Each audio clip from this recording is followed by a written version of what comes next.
North Indian famous dish பன்னீர் butter masala எப்படி பண்ணுறதுன்னு வாங்க பார்க்கலாம். ஒரு பவுலில் ஒரு 10 முந்திரியை 10 நிமிஷத்துக்கு ஊற வச்சுருங்க. ஒரு கடாயில் 2 டேபிள் ஸ்பூன் எண்ணெய் சேர்த்து கட் பண்ணி வச்சுருக்க 4 வெங்காயம், 3 தக்காளி, 10 முந்திரி, தேவையான அளவு உப்பு, 3 பல் பூண்டு, 1 துண்டு இஞ்சி சேர்த்து இதை நல்லா வதக்கிக்கோங்க. தக்காளி குலைவா வர வரைக்கும் வதக்கிக்கோங்க. ஒரு மூடி போட்டு மூடி வச்சுருங்க.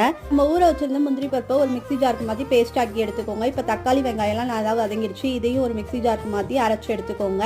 கடாயில் பட்டர் சேர்த்து 5 நிமிஷத்துக்கு பன்னீரை ரோஸ்ட் பண்ணி ஒரு பிளேட்டுக்கு மாற்றிக்கோங்க.